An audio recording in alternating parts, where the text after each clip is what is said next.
So, 2-1. Do I think it was the right result? Yeah, you gotta say it was the right result, but I am devastated.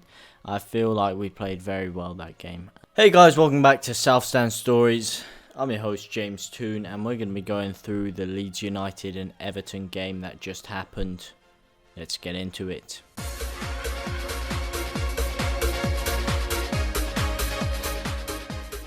I think in the first half we played decently. I think that was an even half. I just always felt like it was going to come back to bite us in the arse, because after we went 1-0 down, fair enough, we didn't really do too much before then, and then they came through. It was a beautiful through ball down to Digne. Not really too much you can do about that. Then you could maybe say Rafinha was at fault when the ball came in, but I'm going to be honest, that ball from Digne that he whipped in was sublime.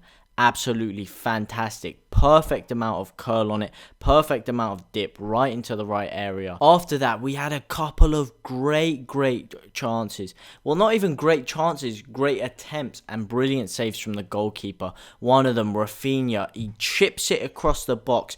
Perfect amount of feint, just straight pitch drive straight to ALAW, and he leathered it. When that hit the post, oh my god, I went crazy. I just knew after that hit the post, I was like, this ain't gonna be our night, is it? Then what was it, 5-10 minutes later, strike, brilliant header. It ended up bouncing off Calvert-Lewin, and another fantastic save by the goalkeeper. We just weren't getting the rub of the green. And then I was just like, if we don't make this count sooner or later, then it's going to come back to bite us in the arse. What happens? We give away a corner. You know how frail we are at set pieces, especially corners. Bang, what happens? Flicked on by Godfrey. Calvert-Lewin at the back post. Bob's your uncle. Scores the goal. I did say it would come down to either Bamford or Calvert-Lewin this game, and it ended up being Calvert-Lewin, the one who was more in form. That doesn't mean I think Bamford had a bad game. He didn't have a brilliant game, don't get me wrong, but his hold-up play was good. He was linking the channels. He was dropping deep, playing some good 1-2s with Rafinha, some good 1-2s with Harrison, and he was making himself a presence up there. Like I say, I can't blame anyone. I can't complain. We played well. We created chances, and it was one of those days where we didn't get the rub of the green. So I'm not going to look too bad on it. Look, I would have loved it if we got the win. I think we definitely should have at least got a draw, but these games happen in football. We had the other one. You could say last time we played Everton, maybe we were a bit fortunate. They had a couple of goals chalked off. The James Rodriguez one, very questionably. Very, like a millimetre offside that was chalked off. And then we had a wonder goal from Rafinha. So these are the fine margins in football. If you don't get the rub of the green, if their goalkeeper's pulling off amazing saves, that can happen in a game. I feel like Meslier, he didn't really do too much wrong, to be honest. Go through the defence. Struijk, I think he played well. Cooper played well again. Struijk, and again, so close to getting his first goal. If he got that, that would have been brilliant. It would have been a beautiful goal as well, the way he did that little flick on with the back header. I know it got deflected, but it was still sensational. Ayling again. Ayling played phenomenal. This is what I mean by getting him back in that natural right-back girth. He's played there the past few games, and he's played brilliantly. He's been causing a lot of mayhem down that wing. He's been back to his old self, getting dangerous crosses in, and he really just adds an extra layer of our attacking play there. He can overlap around the outside, which allows Rafinha to cut in, because you know he's brilliant on his left foot, so he can cut in. He can either play the diagonal to Harrison like we saw against Newcastle, or he can go for a shot. He can do it all, Rafinha. He can cut in, cut out, and that allows and with Ayling offering the overlap, it just offers something extra for defenders to worry about, and I've been really impressed with that link up that they've had together, those two. ALAW again, I said I thought ALAW would play a key role. He did. I almost scored a banger. I would have looked like an absolute genius there, wouldn't I, saying ALAW's one to watch out for, and then he goes and scores that rocket. But we know he's got that in his locker. ALAW has whipped out quite a few wonder goals. He had the one against Huddersfield last year, the one against West Brom a month or so ago. He can pull these out. His left foot is an absolute wand. I felt Calvin Phillips played well. It wasn't probably one of his best performances. Near the end, he did look a bit tired, a bit jagged on the ball. But I feel like his passing was good. I feel like he was up for the physical battle. He was tenacious as he always is, and he was covering a hell of a lot of ground. And I can't really blame Calvin Phillips for anything today. What I like about Klitsch, what he offers, which other players in that position don't. He's got a very good radar on him, like I say, and he plays the ball quickly. He'll get the ball in a tight angle. He'll do one or two little touches, drop of the shoulder, open up some space, and spray it to the other side. And he's got a lot of flair on him, so his balls are very good. The way he'll do like the outside of the foot pass, and it'll just fizz right into the right position. And I feel like he did that today. He kept the ball ticking around. He kept the ball moving quickly. I'd say he probably was the better out of the Dallas and Klitsch combination. But, just a standard 7.5, 8 out of 10 for Klitsch. Jack Harrison, on the other hand, I feel he's improving. He's slowly improving as the season goes on. His consistency is getting better and better and better. I feel like he's learning a lot off Rafinha. I feel like Harrison has learned aspects of his game from him. Both left-footed wingers, both can play on either wing, cut inside, or stay out as an auxiliary left winger, or come in from the right. And I feel like Rafinha has been a very positive impact on Jack Harrison. Speaking of Rafinha, again, I'd say he was our best player on the pitch. Fantastic. His ball distribution is amazing. That corner, the ball over to Alioski, sublime. Aside from that, he was putting dangerous crosses in. He was skinning them down the wing like nobody's business. Again, his goal, brilliantly taken, left foot, curls it right into the corner. He does a lot of these. It's kind of similar to the one against Newcastle. He doesn't need to leather it, but his accuracy is so good, and he just looks so calm when he just slots it in. He has a brilliant technique with that left foot. It's like a wand. He's developing more and more and more, and he is truly world-class. I'll say he's world-class. Maybe it's jumping the gun a bit early to say he's world-class, but I'm telling you, if he keeps developing at this rate, we are going to have a serious prospect. We've already got a serious baller on our hands, don't get me wrong.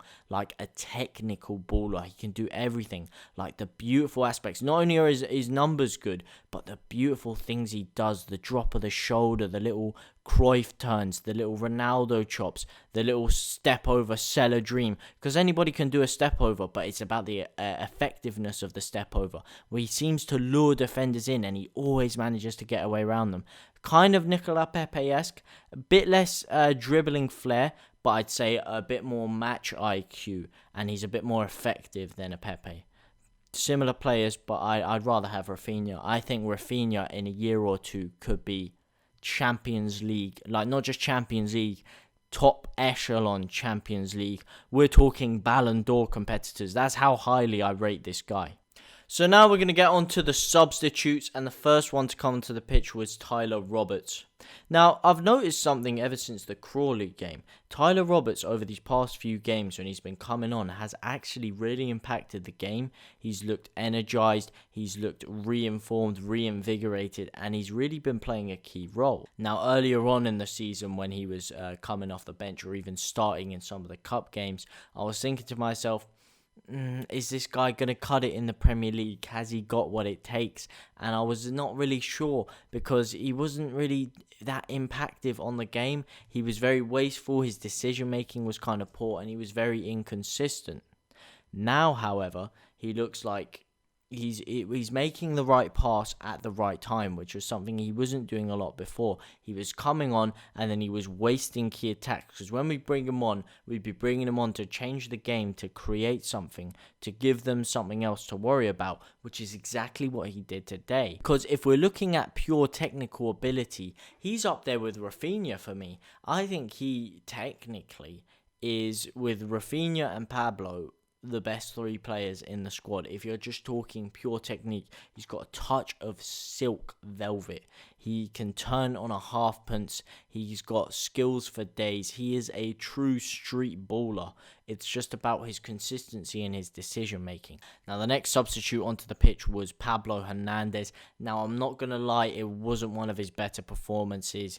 He looked a bit slow, a bit off the pace, a bit lethargic. His balls weren't the best. He played a couple of decent ones, but by his standards, they weren't really like splitting the defense apart, typical Pablo Hernandez stuff. The one that everyone's going to remember is that one he played to Decore, which sent him through on the counter attack, which almost cost us dearly. But even then, aside from that, he didn't look sharp at all. But in all fairness, he wasn't given that long on the pitch. What was it, like 17 minutes?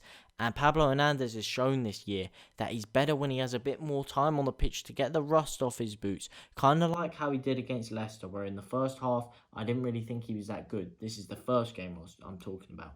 I didn't think he was that impactful in the first half against Leicester. However, when in the second half, he played for about 20-25 minutes, he really grew into the game, and I think he was our best player.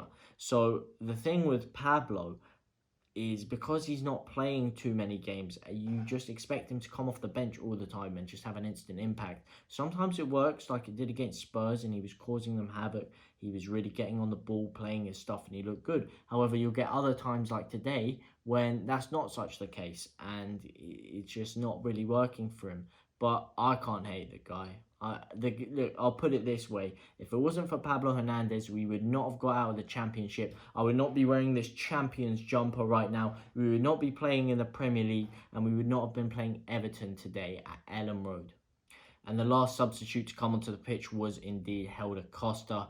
Again, really didn't get a lot of time on the pitch, so I can't judge him too harshly. What I will say, however, he did have a similar kind of experience as he did last week against Leicester, where he came onto the pitch. Sure, we won that game, but he wasn't really very impactful.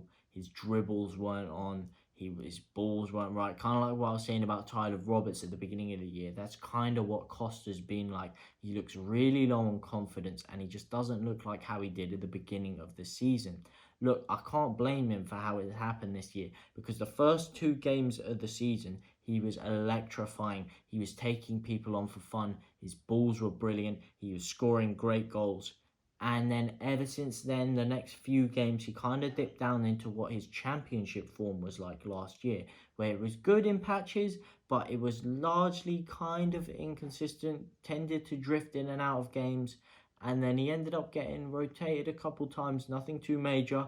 But then Rafinha came in. And when a true baller like Rafinha comes in, there's not really going to be much space for you on that wing.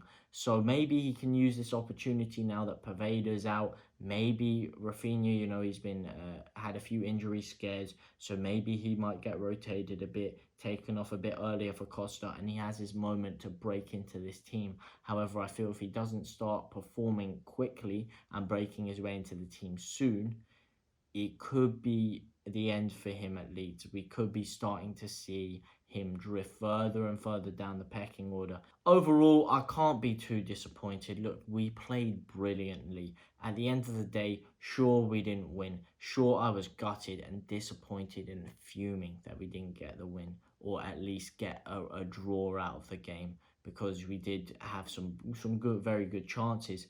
But I've got to give credit to Everton. At the end of the day, with these kind of games, you win some, you lose some. We created a lot of good chances. We didn't create a lot of brilliant gilt-edged chances, however. And this was because Everton were very defensively sound today. And that's all credit to them. All credit to Carlo Ancelotti. They came away from home. They got the 2 first half goals, and then they ground out the result. They played cautiously at times, expansively at others. And they overall... you could say they were well valued for the game, because if we're not creating that many gilt-edged chances, sure, we had a few speculative efforts that drew some brilliant saves out of their keeper, but if we're not creating those gilt-edged chances where we should be scoring, then the game can go either way. Kind of similar to how the Newcastle game went. Look, sure, we won the game, but let's be honest, Newcastle did have a few very, very good chances that if it wasn't for brilliant stops by Meslier or just poor finishing from them, it could have been a bit of a different story. So you know what, these games, these 2-1s, you take the rough with the smooth, and you win some, you lose some. And that's just the tale of football, fine margins in football. So I'll go away, I'll take the positives from this game. We played very well. We created some good chances. We looked very dangerous. We looked energetic. And it was a very exciting game to watch. But that has been all for today. Let me know down in the comment section below what you thought of the game. And as always, if you could like and subscribe, that'd be very much appreciated. And I'll see you in the next video. And we play all the way for Leeds United.